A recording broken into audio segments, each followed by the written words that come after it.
Swadika, and good afternoon to our English language audiences at home. Thank you for tuning in today to our briefing, as usual, from the Center for COVID Situation Administration, or CCSA. Today is Monday, the 20th of May, 2022. And as you are aware, or as some of you may be aware, the CCSA committee this morning was chaired by the Thai Prime Minister. The meeting, as usual, monitored the global and regional situation, and today in particular, there was a discussion in detail regarding domestic regulations and adjustments to entry into Thailand, including the streamlining of Thailand Pass system. For an overview of the situation in the country, the meeting discussed and looked at length regarding the rankings of different countries around the world. Thailand now ranks 24th globally for the number of new infections and is on a general downward trend, which is very, very heartening. Fatalities are still concentrated in the elderly and the 608 groups. The number of new infections, including those in need of intubation, has also been decreasing, and hospital occupancy rates remain low.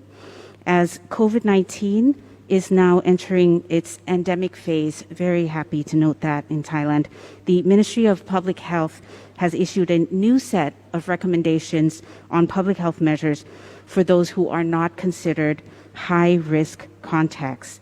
Whereas a self-quarantine of 10 days was previously recommended for people who are not considered to be high risk, it is now adjusted to a self-monitoring period of 10 days without having to quarantine. It should also be noted, however, that the endemic designation does not mean that the disease is no longer dangerous or worrisome. The government will continue to ensure that the healthcare system remains capable of handling emergency situations. The meeting this morning also approved the reopening of nightclubs, bars, and karaoke venues as well. There was a discussion and also a decision as well to extend the use of the emergency decree on public administration in emergency situations for another 2 months, from the 1st of June to the 31st of July. And this is, of course, to ensure that we maintain and can facilitate all of the necessary public health measures to stem the spread of COVID-19 until such time that we enter truly into the endemic phase as determined by competent public health authorities. The number of new cases is expected to continue to decline, and additional relaxed measures approved at the meeting today will take effect on the 1st of June 2022. Let me turn now to adjustments on provincial, zoning. Changes to the zoning of the provinces as well will also go into effect, as I mentioned just now, on the 1st of June 2022. The number of provinces, as you see there on the slide in front of you, the number of provinces designated yellow or high surveillance zones will decline from 65 to 46. The number of provinces designated green or surveillance zones will go up to 14, and the number of provinces finally designated blue or pilot tourism zones will go up from 12 to 17 provinces. Regarding entry into Thailand, again, as Thailand is happily transitioning into the endemic phase of COVID, entry requirements for travelers coming to the country will be adjusted beginning on the 1st of June 2022.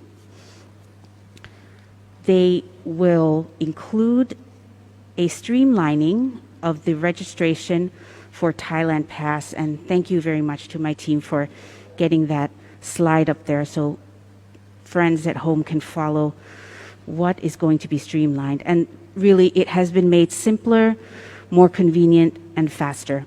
So as of 1st of June 2022, foreign travelers coming into Thailand will be providing the following information, as you see there on screen: COVID-19 vaccination certificates or COVID-19 test results for unvaccinated and partially vaccinated travelers.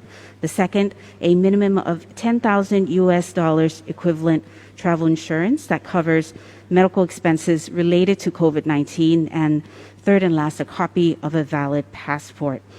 The second element that you see there that will surely be a welcome element is that the Thailand Pass QR code will be auto-generated immediately after registration. This will save many of you a lot of time and the worry of waiting for your QR code. So I hope this is really a welcome adjustment there. Airlines will be required to pre-check for Thailand Pass QR code prior to issuing boarding passes to travelers coming to Thailand. And of course, once you arrive in Thailand, travelers are required to go through the usual screening and checks at the airport.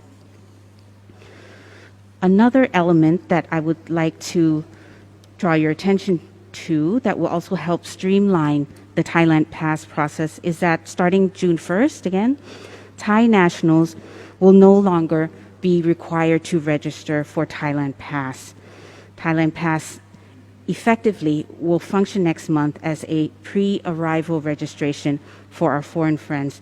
It is not an approval system, let me underline that.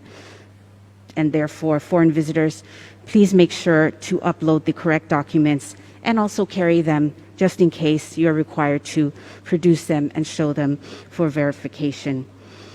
Until the revised Thailand Pass updates take effect on the 1st of June 2022, Thais and foreign visitors alike are still required to register with Thailand Pass and seek approval from the system. Travelers coming to Thailand before the beginning of June still need to adhere to the same entry requirements as announced earlier. Under the current mandatory measure, unvaccinated and partially vaccinated travelers who wish not to be quarantined must undergo an RTPCR or pro-ATK test before departure. We do hope that these updates are well received. It's very important for us to also keep track of what's happening around in the neighborhood and what other countries in the region are doing. So for instance, and if I may, these adjusted entry measures for travelers, namely the proof of vaccination, travel insurance of $10,000, RT-PCR tests for those not fully vaccinated, seem to be in line with public health measures and practices in other countries in the Southeast Asian region. And if I may bring up a case in point, is that Singapore, where fully vaccinated travelers also need to prepare proof of vaccination, arrival card, and install the Trace Together application prior to arriving in Singapore. Another country is Malaysia, our neighbor, where non-fully vaccinated travelers are required to undergo the PCR test or RTK antigen test within 48 hours prior to traveling to Malaysia, and fully vaccinated travelers need to install the My Sejahtera application and verify their digital COVID-19 vaccine certificates on My Safe Travel. Certainly, we are tracking also, and very happily, the relaxation of many measures, and happily note that there is, in fact, an uptick in regional travel, and we look forward to welcoming more and more friends to Thailand. Let me return now to our usual updates, and that is an update on the general situation. The new confirmed cases for today, and we will have a slide up there very shortly. There it is. The new confirmed cases are logging in at 6,463. It's part of the downward trend. We have new recoveries outpacing that number at 7,091, and unfortunately recording the fatalities still, but at a low number of 41 fatalities. The next update we have for you, and that's a usual update again, is the list of top 10 provinces with the highest number of hospitalized COVID-19 patients. And topping that list, as usual, is Bangkok, to be followed by Ubon Ratchathani, Nakhon Ratchasima, Suphan Buri, Udon Thani, and the list goes on. We will now move on to another usual update, and I apologize for that slide, maybe slow in coming up there for you. We have the vaccination progress that we are usually updating our friends with, and that vaccination progress is that the cumulative number of vaccine doses administered to people in Thailand stands at 136 million doses.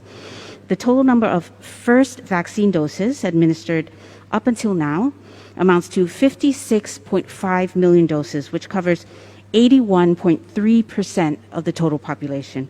The total number of second vaccine doses administered thus far currently stands at 52.1 million doses, and this covers 74.9% of the population, while the total number of third dose vaccines administered thus far amounts to 27.3 million, which covers a very good number of 39.4% of the total population. Before concluding today, let me leave you with a final story, and it was a story that was mentioned by the Thai Prime Minister this morning. It's a good news story, and I am happy to share with you that Thailand will serve as the new Asean Center for Public Health Emergencies and Emerging Diseases. That's ACFED. The center will serve as a hub to strengthen ASEAN's regional capacity for responding to public health emergencies and emerging diseases.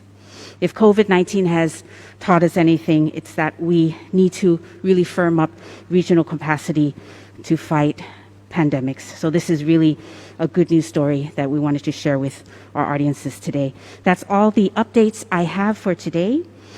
Although the number of COVID-19 cases, hospitalizations, and recorded deaths are continuing to decline, let's err on the side of caution. Please follow the universal prevention and universal vaccination guidelines to keep you and your loved ones safe. Stay safe, have a lovely weekend ahead of you, and see you again very soon. สวัสดีค่ะ